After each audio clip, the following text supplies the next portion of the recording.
Marchione. I'm a partner at Wipfli, and I serve in our Fintech and financial services practice.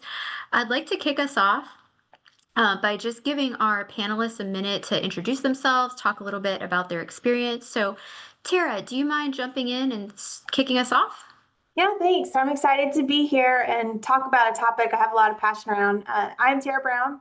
I lead Jack Henry's corporate sustainability program. So for us at Jack Henry, that includes our public disclosure on this topic, philanthropy, ethics, our climate strategy, as well as responsible business practices. Awesome. Joy, do you mind also giving us a brief intro? Yep. Yeah, thanks, Mary Beth. Yeah, like Tara, I'm happy to be here. I'm Joy Oliver, and I lead FIS's sustainability team.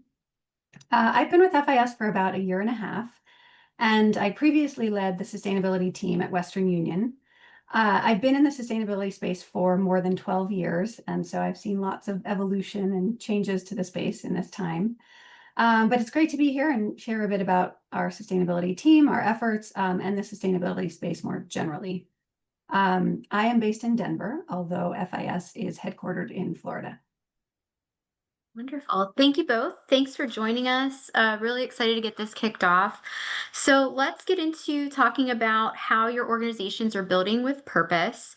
My first question is, how does your organization define corporate sustainability, and what is your company's core commitments? Tara, do you want to take that first?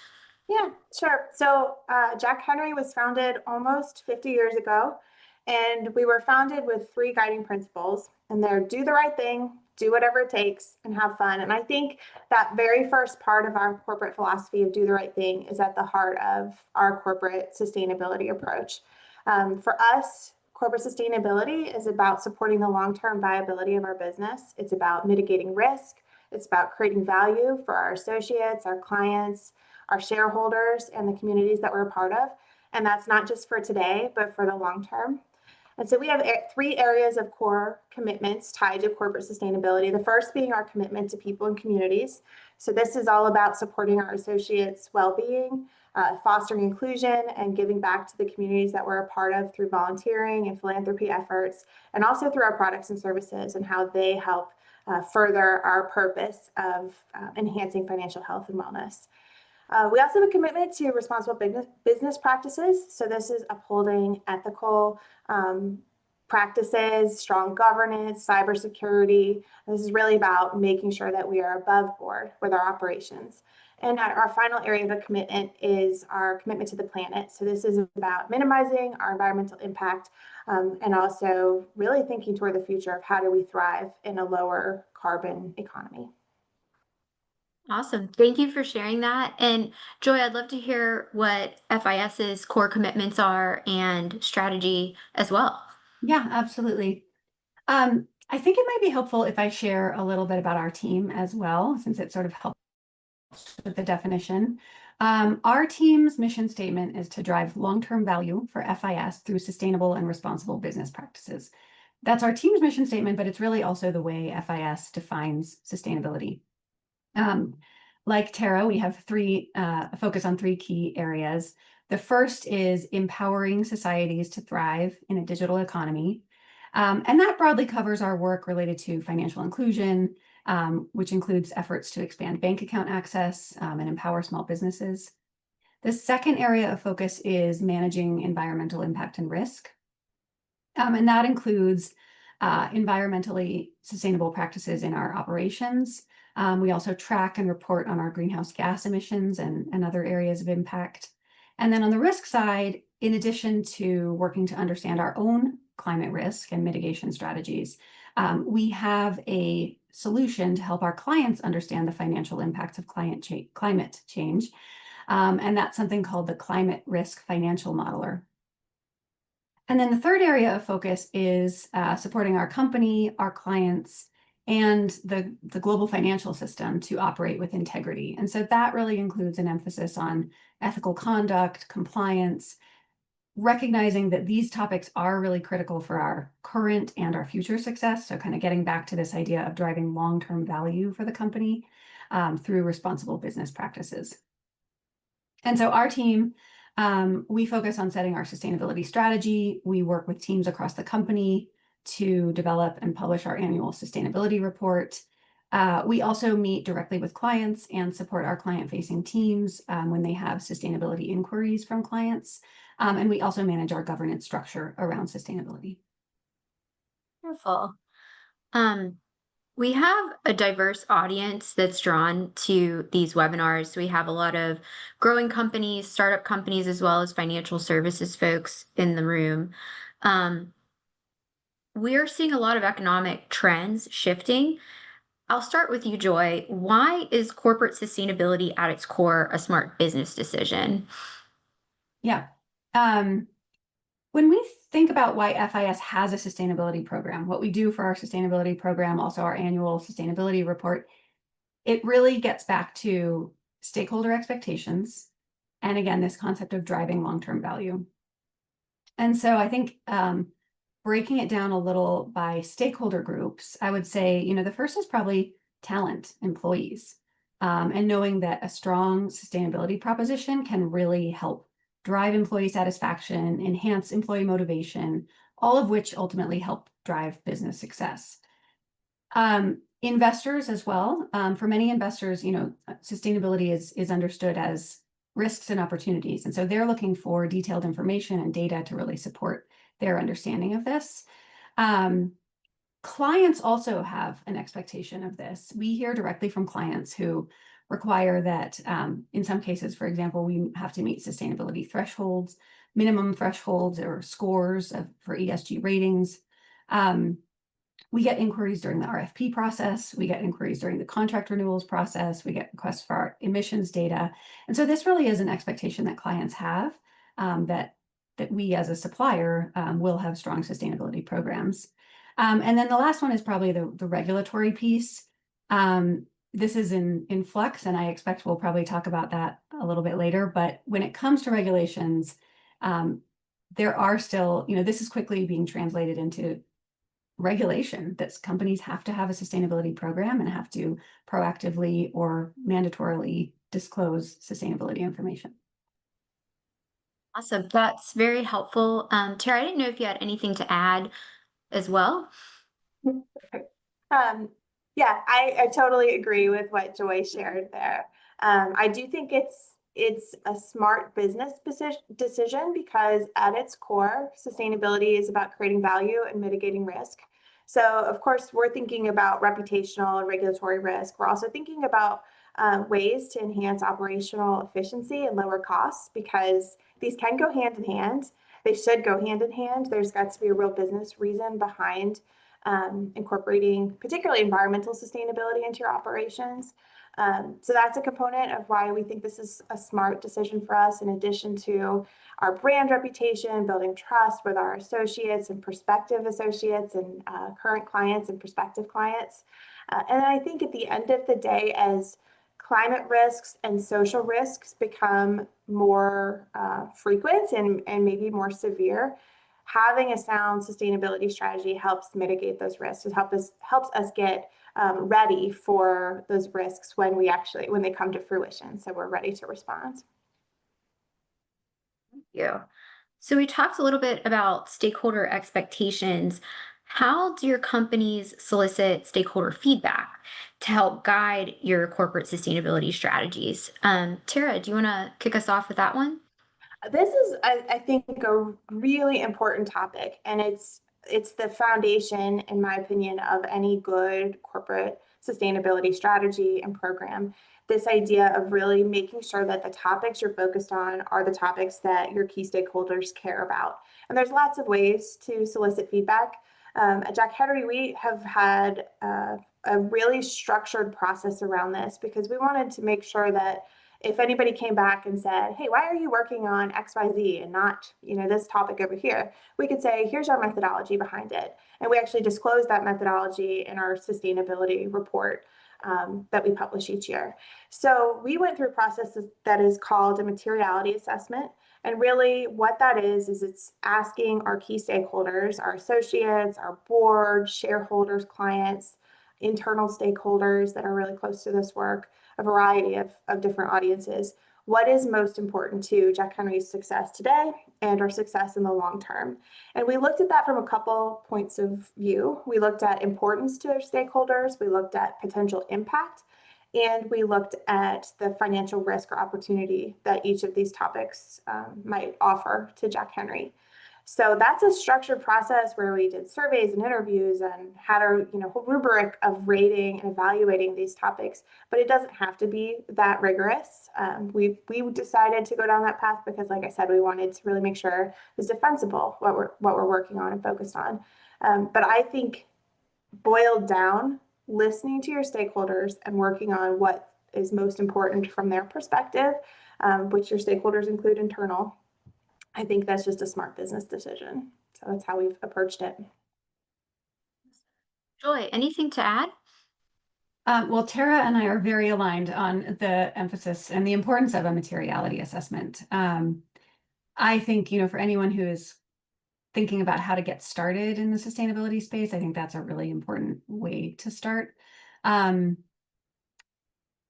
by the way, I will note, there are structured processes as Tara was laying out. There's also, we actually just completed something called a double materiality assessment, which we completed because we do operate in the EU, and the EU's regulation on sustainability disclosures asks companies to use this methodology going forward. That looks not only at financial materiality, but impact materiality. It's sort of an inward out, outward in lens, looking at not only the way environmental and social impact issues impact the company, but the way the company impacts environmental and social issues. So, but not everyone needs to get started with that. That's just if you are subject to EU requirements. But I think the piece that I would add is, if it seems overwhelming to go out to your stakeholders and get specific information as part of a materiality assessment process, you can rely also on existing processes, existing documentation. So for example, if you have employee surveys, maybe go back to those and look and see, are there sustainability issues that are raised within those surveys that you could start with? Or with investors, if you have an existing process of engaging with your investors or your funders, what have your investors asked you about? Or what have your clients asked you about in RFPs? And so, the existing documentation that your company has and already uses to engage with stakeholders can be a good starting point for a materiality assessment. Helpful, kind of leads into the next question I have. And by the way, I don't know if I mentioned this, but if there are any questions, please do type them into the chat. We will have time for questions at the end. I hear a lot of themes around long-term goals, but of course, some of our audience members may be the founders of startups. I heard some, really good suggestions on how to get started, but are there any places folks could go to maybe understand how to scale some of these materiality assessment type initiatives, or any other suggestions for some of these growing companies? Yeah, I mean, I think with the focus on materiality assessment, that helps. Like, you won't be able to do everything. Even at a big company, we can't do everything, right? So at a smaller organization, you can't start by doing everything. So I think it really does make sense to focus on these issues that are really material to your company. And that's where the materiality assessment comes in. If you go through a materiality process and you find that a number of your clients are asking you to measure your greenhouse gas emissions, or saying that in the future that'll be a condition of doing business, that might be a good place to start. Or you might find that your investors or funders have certain expectations for something that's not related to climate. Maybe it's something else. Maybe it's related to focus on privacy or cybersecurity. So getting clear on what those key issues are at the outset will really help to focus those programs and make sure that you're not trying to do everything. I just add on to that. I do think that's a great place to start, is figure out what's most important, because you can't do it all well. I would also just add to that you don't need a big team to do this. You don't even need a formal function, really, although that does help. But I think you start where you are. So think about, where does your business opportunity align with some of your corporate values, as an example? And think about, like, is it can you start with focusing on digital inclusion or responsible data practices or incorporating climate risk into your infrastructure? Think about some of those lower hanging fruit type opportunities where it's just enhancing what you're already doing. I think that's a smart place to start and begin to really demonstrate value in the work that is involved in corporate sustainability. And then I think data, of course, is key. So establishing KPIs, how are you going to track your progress? How are you going to measure impact? I mean, that goes with any big project or initiative you're starting in an organization, and corporate sustainability is really no different there. Helpful. Just to flip it a little bit, obviously, a lot of your stakeholders are financial institutions and community banks. What have you already seen community banks or credit unions doing in this space? And, what have you seen be very successful? And Tara, if you don't mind kicking us off on that one. Yeah, I think we're seeing this with MDIs and CDFIs as an example. These organizations or FIs that are purpose driven. I think that's really, in a lot of ways, the heart of corporate sustainability. It's having a purpose and aligning your operations to fulfill that purpose. There's plenty of fintechs too that are doing great work in this space. Like one example is around open data and APIs, and organizations like Kiva are doing this really well. They're demonstrating that microloans can help empower entrepreneurs in developing countries, and they help support local economies and financial inclusion. All of these examples I'm giving here, you have an angle. You figure out like what's your sweet spot. You can't do it for everybody, but I think having an area of focus like financial inclusion or being a bank that focuses on green lending, green financing, there's lots of opportunities. And so just to bring it closer to home with Jack Henry, one of the ways that we try to live out our purpose of reducing the barriers to financial health is through our platforms like Nano, which supports over 3.7 million users with tools that help them improve their financial health and wellness, including how they manage their credit, subscription tracking, and other things. And so that's something that is core to our business that also is good for the world and helps us make an impact in fulfilling our purpose. Yeah. Great. Joy, anything to add on? I mean, I guess so. Moving a little to the climate side of things, because I think sometimes when people think about sustainability, I feel like they go right to climate and they assume that all sustainability is climate, which, as we've outlined, it's not. But I think for anyone starting out with sustainability efforts and thinking through just how to get started in this space, it might be helpful to know that with climate-focused efforts specifically, and again, through your materiality assessment, you may find that climate is not the area you want to start with.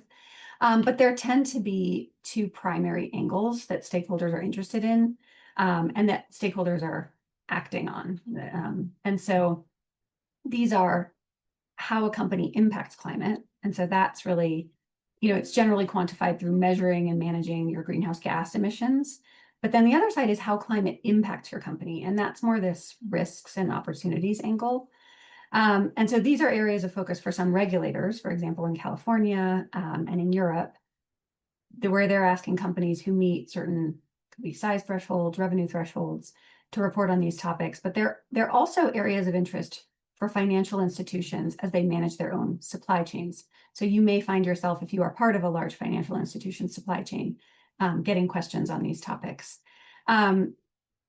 Emissions measurement in particular is a journey, and I think a lot of large financial institutions have done this for years and years and done it very successfully.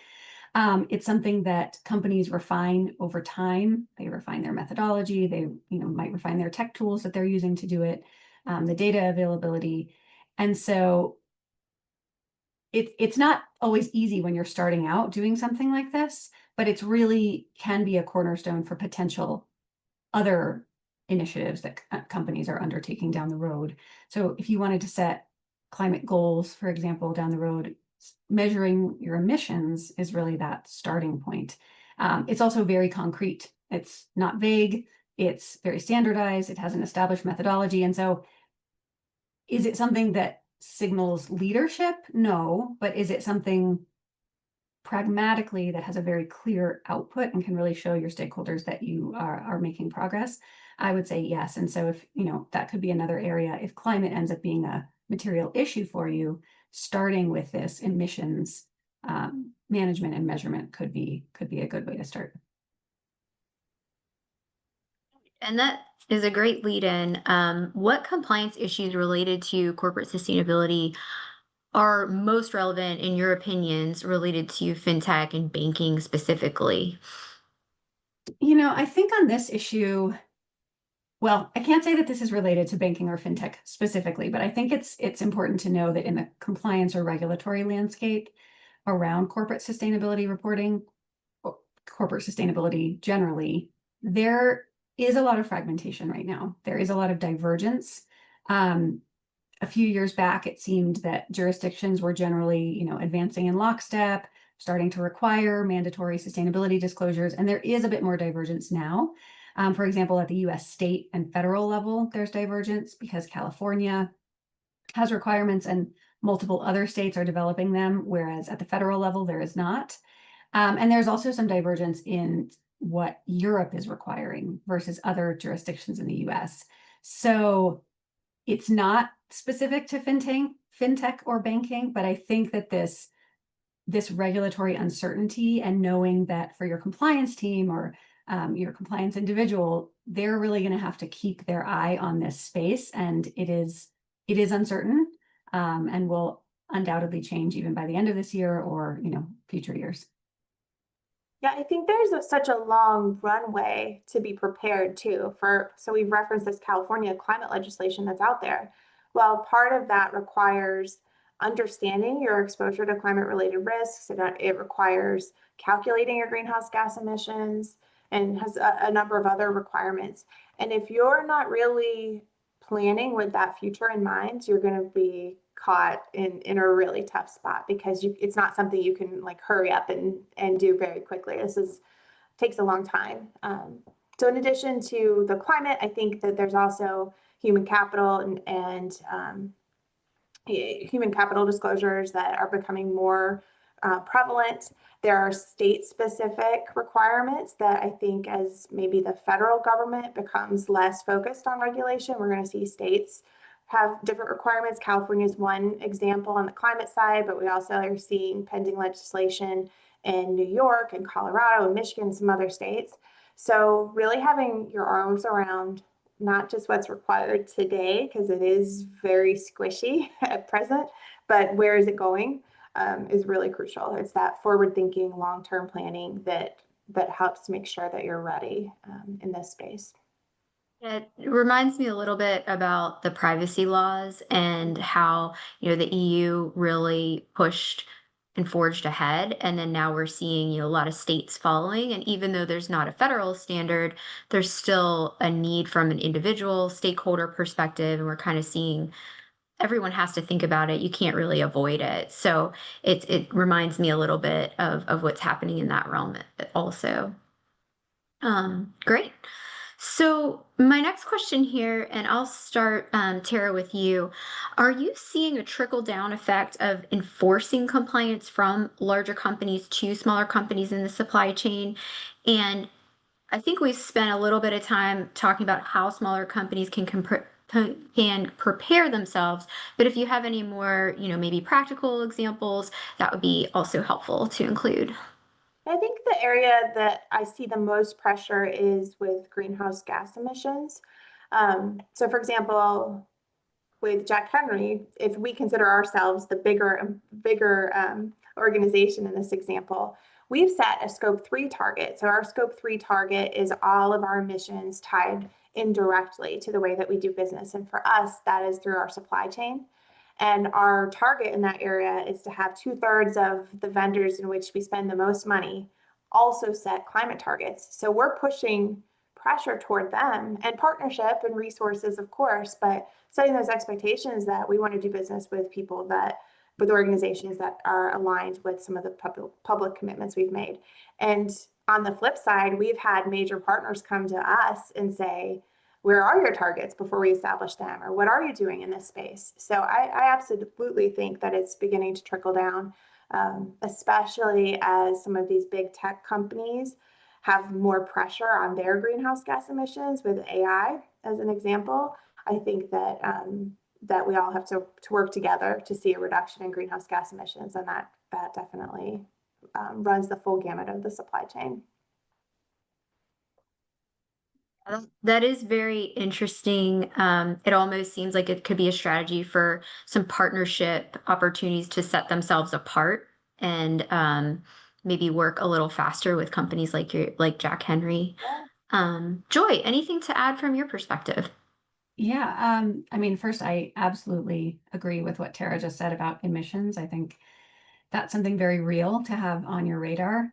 Um, I think the other piece, I would maybe have two pieces of regulation on your compliance team radar just to follow. One is the EU's Corporate Sustainability Reporting Directive, CSRD. And Mary Beth, with your mention of privacy, this is something we have likened internally many times to GDPR. It is a big, significant, all-encompassing piece of sustainability regulation. It's currently being simplified. And the push well, it's this and then the Corporate Sustainability Due Diligence Directive, which is CSSD. There has been a push to change these in the EU because they impose pretty onerous requirements on all companies that meet their thresholds, but then also companies that are in those supply chains. And so they recognize that, especially for smaller companies, some of these requirements are really unmanageable. So the EU is looking to simplify these, but I think it's just good to have those acronyms on your radar, CSRD and CSSD. The clarity around what changes the EU is making, we won't really know until the end of the year. But I think it's overall something to watch. And then I would also say, it's not just a dynamic with small and large companies. We have automotive industry clients, for example, that are subject to something called the German Supply Chain Due Diligence Act. We as FIS are not subject to this act, but we get additional requirements from our clients asking for more sustainability info because they have to provide it to that regulator. So it's not only kind of a small company, large company dynamic. It can be between large companies or others, but definitely we're seeing as there's a push to have more due diligence around supply chains, there will be more asks for this type of information. Interesting. Great. I think I'll ask the next question here, and you may have covered some of it, but how do you run your internal operations sustainably? And is this considered as you are building your products? And Joy, I don't know if you want to kick us off there, but just, how are you kind of ingraining it day to day? Yeah. For us, our operational footprint, so heating, cooling, electricity, waste at our facilities, is a meaningful piece of our overall environmental impact. And so we've put in place something called an environmental management system or EMS. And this is in accordance with ISO standards, ISO 14001 standards. And so, of course, that comes with audits, and we are constantly making improvements there. I think your question related to products, though, is a really interesting one, because I think for us, and really for any company that wants to sell in this space, you get credibility from your own sustainability actions. So I mentioned earlier that we do have a product in the climate risk space, and we earn the right to sell that, earn the right to win, both by developing products like that, but also ensuring that our own sustainability programs and commitments are strong, because without that, we just don't have the credibility to operate there. And this is something that we're very much aligned with our product teams on. Yeah, I'd echo what Joy shared. Our footprint with our buildings and facilities and data centers, of course, is an area of focus for us. I also think that we spend a good amount of time looking at our responsible procurement practices, not just from a greenhouse gas perspective, but also human rights, diversity considerations, making sure that we're doing business with reputable organizations.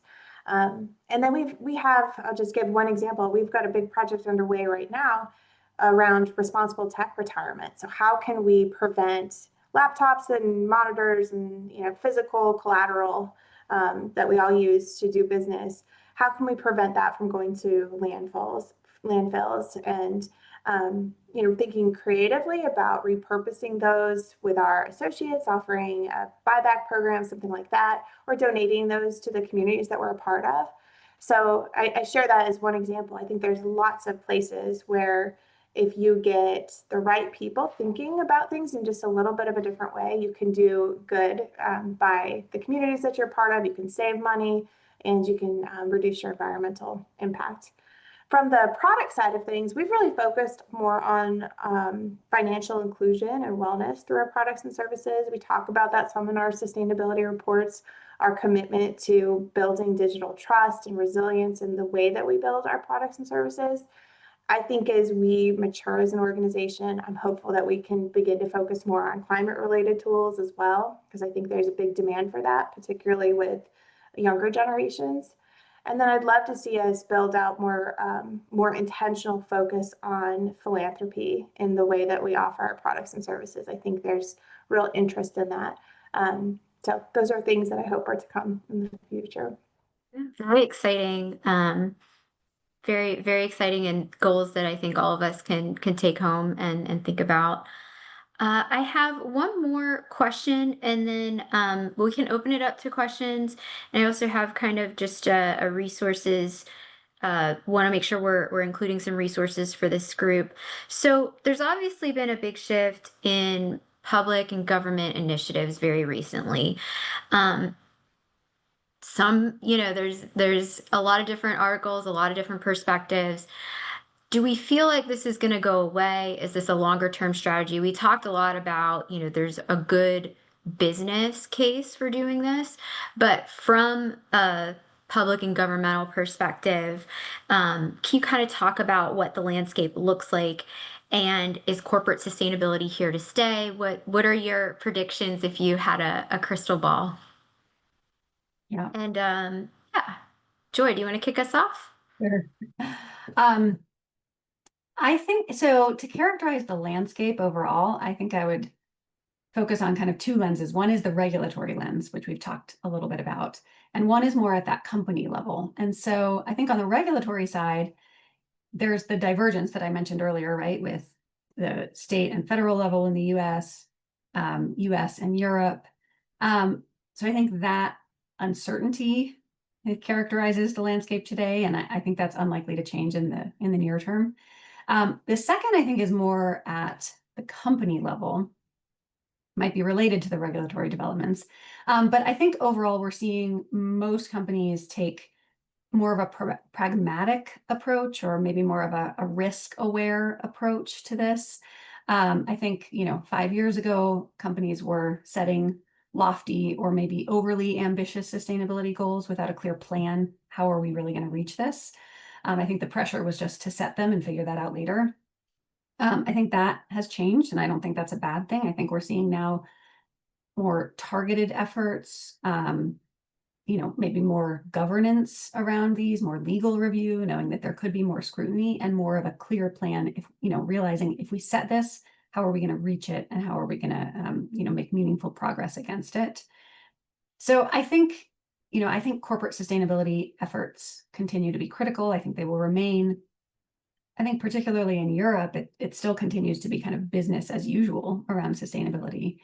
But I do think that companies will probably be a little bit more disciplined in their sustainability approach. Yeah, I agree.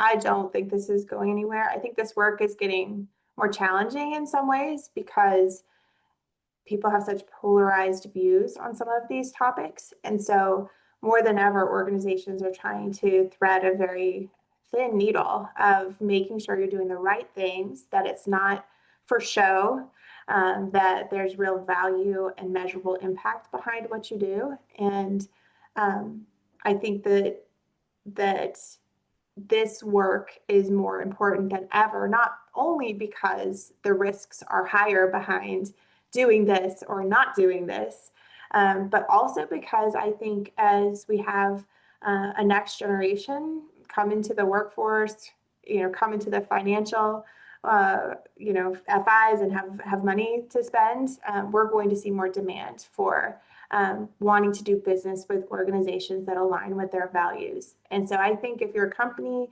that is committed to doing the right thing, however you may define it, I think there's real power in telling that story internally and externally. And I think it's a way that you can differentiate yourself and ultimately win new business and stay out of trouble, mitigate your risk in some ways. So yeah, I think it's here to stay for sure. I think that, a theme I've heard throughout this conversation is really looking at risk, mitigating risk, and that's always a smart business decision. It's always really important to kind of look and do that assessment and think about how impactful some of these risk mitigation activities and assessments can be. So, yeah, really appreciate that. I apologize. I believe the chat may or may not be working. So please do put any questions into the Q&A if you're unable to access the chat. I will go ahead and open it up to questions in just a minute, but one last round for Tara and Joy. Are there any websites, resources? I know we talked about materiality assessments, but any places that you guys look, news that you go to, things that you're kind of keeping an eye on that folks could use as a good resource or place to start? There are so many. I guess it depends, if you're looking for materiality assessment, if you're looking for regulatory news. I would say I guess I will plug one newsletter that I particularly value, which is New York Stock Exchange ESG newsletter. I'm pretty sure that you can get it whether or not you're listed. But they always try to keep it at 2 minutes reading time every week. So it's like the 5 key sustainability highlights for the week. Could be regulatory, could be related to, other developments in this space. But I think it's a really nice, if you only have 2 minutes a week to devote to this, that might be a good place to start. Yeah, I think that's a great resource.